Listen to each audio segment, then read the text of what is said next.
अपने आप को भूलकर देह भाव से काम, क्रोध, लोभ, मोह, मद, मत्सर इन विकारों के अधीन होकर न जाने कितने गंदे आचरण, पापाचरण करते हैं, तो हम शोक, दुख, भय, चिंता इसको प्राप्त होते हैं। तो लोक लोकांतर सब स्वप्निक है बच्चा। जब जगे तो केवल आप ही थे, स्वप्न में जो कुछ भी देखा था सब झूठा था ना। तो आ ब्रह्म स्तंभ पर्यंतम सर्वम मायामयम जगत सत्यम सत्यम पुनः सत्यम हरिर नाम केवलम। भगवान का धाम, भगवान का नाम और भगवान का रूप, भगवान की लीला, ये सच्चिदानंद है।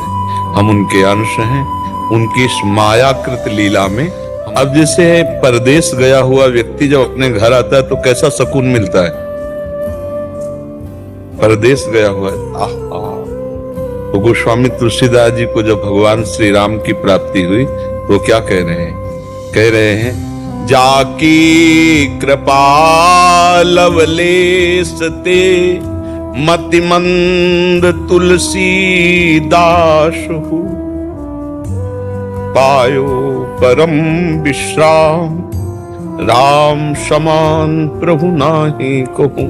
बहुत भटक लिया, अब विश्राम मिल गया। क्योंकि जैसे अपने माँ अपने पिता के पास पहुंचने पर एक बच्चे को एक अपार शांति मिलती है, ऐसे अनंत जन्मों से बिछड़े जब अपने भगवान से मिलते हैं तो हमारा विश्राम हो जाता है। हम भगवान के हैं, भगवान के थे, भूल करके हम माया में भ्रमित हो रहे हैं। ये जितना यहां से लेकर ब्रह्मलोक तक रचा हुआ सब माया में।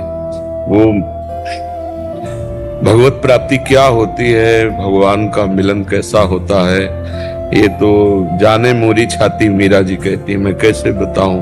क्योंकि अनिर्वचनीयम प्रेम स्वरूपम, वो अनिर्वचनीय। ज्ञान बघारना, प्रवचन करना ऐसा हो सकता है, लेकिन प्रीति, जब प्रीति हृदय से अपने प्रीतम से होती, प्रभु से होती, फिर जिससे प्यार हो उसकी बात सुनकर, उसके जनों से मिलकर, उसके मिलने की जब चाह हुई और जब वो मिलता है तब कैसा लगता है, ये तो वही जानता है जिसको जिससे प्यार है थोड़ा भी। और फिर उसकी बात, उसकी चर्चा, उसको देखना, उसको सुनना कैसा लगता है। स्वस्थ है, आप लोगों का शरीर स्वस्थ हो या ना हो, लेकिन दिमाग अस्वस्थ रहता है, इसलिए आप परेशान रहते हैं। शरीर भले माना कि स्वस्थ है, लेकिन आप चिंता, सुख, भय इसीलिए तो अध्यात्म में हमें क्या मिला? हमें प्रसन्नता मिली। तो ये कोई न सोचे कि भक्ति निष्फल जाती है। तो हम ये इसलिए अपनी बात इसलिए सुना देते हैं कि तुम्हें ये विश्वास हो जाए कि भगवान के मार्ग में दुख जो पूर्व से आया है उससे बचने की सामर्थ्य मिलती है। ये भक्ति में नहीं कि हम भक्ति शुरू की तो हमारे अनंत जन्मों के जब पाप नष्ट हो गए, तो किस पाप का? जिस पाप से निकालकर हमारे शरीर की रचना हुई है वो तो पहले हो गई ना। शरणागति तो हम अब हो रहे हैं, तो अब हमको सामर्थ्य मिलेगी सहने की, भोगने की, लेकिन भोगना पड़ेगा। अवश्य में वो भोक्तव्यम कृतम कर्म शुभाशुभम। इसलिए प्रसन्न होकर के चलो, ये संघर्ष में जीवन जियो।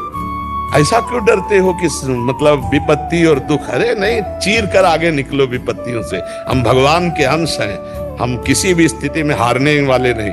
हर मार को सह कर राधा राधा कदम आगे बढ़ाते चले जाओ तो मंजिल हासिल हो। एक बार उस चढ़ाई पर चढ़ गए, खत्म खेल। अब किसी की ताकत नहीं कि किसी भी तरह से गिरा सके, क्योंकि वो ऊंचाई ऐसी होती जैसे भुना हुआ चना, चाहे जितना खाद पानी लगाओ अंकुर नहीं आएगा। ऐसे ही जब चित्त भगवदानंद में, तो फिर संसार के भोगों का आकर्षण थोड़ी हो सकता है। इसलिए बहुत आनंद का विषय, विश्वास मानकर चलो, आगे माला माल हो जाओगे। पर हमारे वचन में इतनी सामर्थ्य नहीं कि मैं उस आनंद को बोल सकूं जो मेरे प्रभु दिए हैं। हाँ, वो मतलब आप ये समझो, हर समय मेरा मन नाचता रहता है। प्रिया प्रीतम के चरणारविंद का आश्रय मिल गया ना, अब न मरने का भय है, न कोई गम है, क्योंकि हमें पता है हमारा शरीर छूटते ही हम अपने प्रभु के पास जाएंगे। हमें कोई संशय नहीं है, तो हमारा मन नाचता रहता है, आनंदित रहता है। तो ये भक्ति का बल है। भक्ति का बल ये है, भक्ति का ये बल वर्तमान के भोगों को मिटा देने का नहीं। अगर मिटाने में लगते हो तो भगवत प्राप्ति नहीं होगी। पैसा है, अगर इधर खर्चा कर दिया तो फिर आगे की यात्रा रुक जाएगी। इसीलिए बड़े बड़े संत भोग लेते हैं, मिटाते नहीं, क्योंकि ये तो नष्ट ही होगा, आज नहीं तो कल नष्ट हो जाएगा। भाई जिनकी किडनी नहीं खराब, क्या वो नहीं मरते क्या?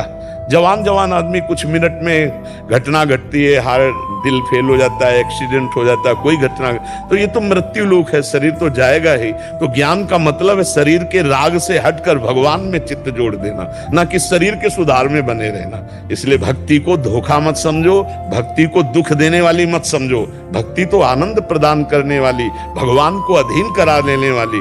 भगवान कहते हैं अहम भक्त पराधीनो असुतंत्र युद्ध, भगवान भक्त के अधीन हो गए।